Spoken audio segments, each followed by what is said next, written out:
Now let us get into the topic solubility. You please go through Shreya. Okay. Can you read that one? Solubility. What is solubility? Maximum amount of the substance that can be dissolved in a specific amount of solvent at a specified temperature. Yeah, that is, it is a maximum amount of substance that can be dissolved. So that is to maximum capacity we can dissolve. For instance, let us consider sodium chloride and in a given amount, say about 200 ml. So in 200 ml of water, we can dissolve sodium chloride to the maximum extent. Is it not? Beyond that, we cannot dissolve. Is it not? So that level is the solubility. Beyond that, see, for instance, you can dissolve a few grams of sodium chloride in 200 ml water. You cannot take 1 kg of sodium chloride and dissolve in water. So it means the amount is restricted. Do you understand this? Yes, sir. Do you understand this? Yes, sir. கொஞ்சம் சவுண்டாக பேசு. அதுக்கப்புறம் what are the factors influencing generally solution? Nature of the solute, Ah. solvent, Hmm. temperature, pressure. Pressure. Okay. So what are the different types of solution? Can you let me know? Solid liquid solution, liquid vapor solution. Solid liquid solution, then liquid solution, then gas liquid Vapor solution liquid. also. Okay. So gas liquid. You can call it gas liquid solution. And generally, these factors are not applicable entirely for solid liquid and liquid liquid.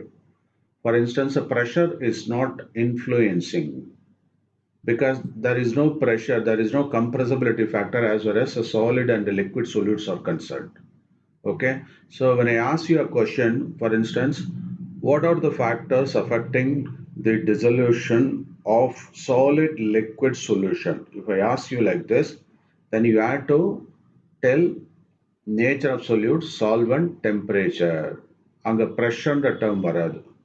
Is it not? Okay. You should not include pressure because for solute being a solid, in this case, solid liquid solution, in the case of solid liquid solution, there is no compressibility for what? Solid. Similarly, so அப்போ எந்த இடத்துல pressure வந்து influencing factor? Gas liquid solution தான். இப்போ புரியுதா? So gas liquid வந்து it has more influence because gas is compressible. So அங்கே தான் அந்த ஹென்ரி லா அப்படிங்கிறது அப்ளை ஆகுது. Is it not? So solubility of a solid in liquid அப்படி பார்த்தோம்னாக்கா அதில் polar solvent dissolves polar solute. For instance, when you take sodium chloride, it cannot be dissolved in petrol because petrol is non-polar. Non-polar, sir. Sodium chloride is Polar. Polar. So you cannot expect to polar. Yeah. So non-polar solvent dissolves non-polar solutes. So there is always an equilibrium between solute, solvent, and solution. That is, solute combines with the solvent to give solution. That is, solute is dissolved in large quantity of solvent so that you are able to get solution. And what do you call that equilibrium? Is it a static equilibrium or dynamic equilibrium? Dynamic. It is a dynamic equilibrium. So saturated solution. So there are two types of solution. We can say saturated solution, unsaturated solution. Saturated solution means it is a solution in which no more solute can be dissolved at the same temperature. That is very important. And pressure. Whereas unsaturated solution means more solute can be dissolved at the same temperature. That makes the difference. Of course, concentration of the solute in saturated solution, that is called its solubility. Okay, we take some amount of solute. Okay, so based on that, we dissolve it and we are able to get the required amount of what? The solution with the particular concentration. So as I already mentioned, solute and the solvent, they combine to form a solution. It is a dynamic equilibrium. Okay, right. And when we talk about the effect of temperature, the solution that is in the dynamic equilibrium follows Le Chatelier principle. That is, it is nearly a saturated solution. The dissolution process is endothermic. In saturated solution, it is endothermic. What do you mean by endothermic? That is, heat of solution is greater than zero. அதாவது greater than zero அப்படின்னு இருந்ததுனாக்கா endothermic. That is, the temperature is absorbed here. இல்லையா? For instance, glucose எடுத்து வாட்டர்ல கரைச்சேன்னு வச்சுக்கேன், அது என்ன ஆகும்? சில்லுன்னு இருக்கும். ஸோ அப்போ சில்லுன்னு இருந்தால் என்ன ஆகுது? டெம்பரேச்சரை உள்ள வாங்குதுன்னு அர்த்தம் இல்லையா? இதே இது சல்ஃபூரிக் ஆசிட் டிசால்வ் பண்ண அப்படின்னாக்கா then you are able to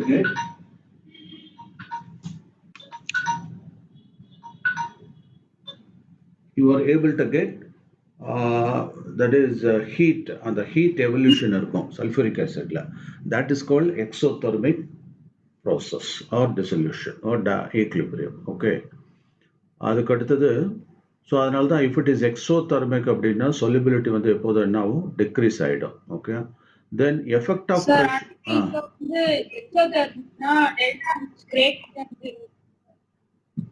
இல்லை, அது வந்து லெஸ் தேன் வரும், மாறி வரும். இங்கே தப்பாக கொடுத்துருக்கு, மாற்றிடலாம்.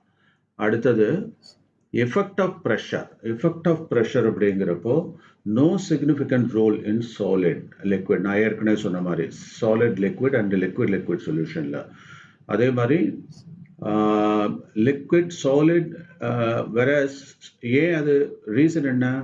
சாலிட் ஆர் லிக்விட் அந்த புவர் கம்ப்ரெசிபிலிட்டி, அதாவது கம்ப்ரெசிபிலிட்டியே இல்லைன்னு சொல்ல முடியாது, but they don't have much compression like gas, compressibility like gas. Then there is a significant role in gas liquid solution. So pressure has got significant role. இப்போ அதான் என்ன பண்ணோம், ஏரேட்டட் லிக்விட், அதில் இந்த சோடா, பெப்சி இதெல்லாம் பண்ணுறல்ல, அதெல்லாம் என்னது carbonated water தானே இல்லையா? ஸோ அப்போது அந்த கேஸை வந்து கார்பன் டை ஆக்சைடு கேஸை டிசால்வ் பண்ணுறோம். ஸோ அப்போது when you apply more pressure there will be more dissolution இல்லையா? அதனால தான் ஷேக் பண்ணால் நீ தம்ஸ் அப் அடிக்கிற சர்ன்னு வெளியில் வருது இல்லை அந்த effervescence. It is because of that one. So ப்ரெஷரை நீ இன்க்ரீஸ் பண்ணுறதுனால greater amount of gases dissolve here. So oxygen வந்து பார்த்தோம்னாக்கா it dissolves to small extent only in water. அது கொஞ்சமாவது டிசால்வ் ஆகிறதுனால தான் அக்வாட்டிக் லைஃப்ஸுக்கெலாம் அது ரொம்ப யூஸ்ஃபுல்லாக இருக்குது. வேறஸ் ஹைட்ரோக்ளோரிக் ஆசிட்லாம் வந்து விகரஸாக டிசால்வ் ஆகும் வாட்டரில்.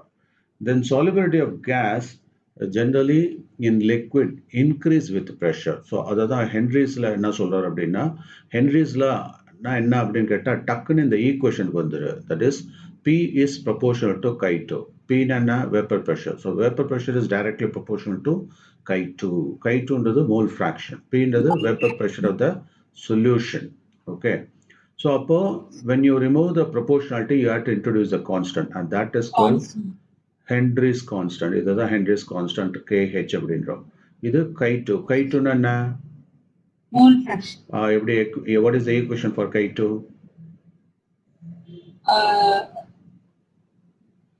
XA by XA plus X2. So that is N2 சொல்லலாம், number of moles of solute divided by total number of moles. That is called chi2 இல்லையா? chi1ன்றது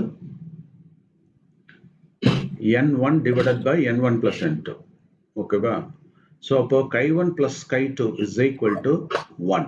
இந்த ரெண்டு ஃப்ராக்ஷன் ஆட் பண்ணாக்க we will get 1. புரியுதா? So ஹென்ரிஸில் அந்த statement வந்து இந்த ஈக்குவேஷன்லேருந்தே சொல்லலாம். You just go through that statement. Henry's law is also stated that the mole fraction of the gas of the solution is proportional to the partial pressure of the gas over the solution. So இந்த இடத்துல chi2 அப்படிங்கிறது mole fraction, that is partial ப்ரெஷர்னு சொல்லாத. So the partial pressure of the gas in vapour pressure is a proportional to mole fraction. So ஒன்னோட ஒன்று அது link ஆயிருக்கு. அப்போது the mole fraction of the gas of the solution is a proportion to partial ப்ரெஷர்னு சொல்கிறான். So அப்போது இப்படியும் சொல்லலாம் அதை. therefore partial pressure, அப்போ solubility of the gas in solution அப்படிங்கிறது gas liquid solution அப்படிங்கிறது it depends on the vapor pressure. vapor pressure அதை பேஸ் பண்ணி மோல் ஃப்ராக்ஷனை, அப்போ டைரக்டா நம்ம மோல் ஃப்ராக்ஷனை அந்த இடத்துல சொல்ல முடியும். ஓகேவா? புரிஞ்சுதா இது வரையிலும்? Okay, right.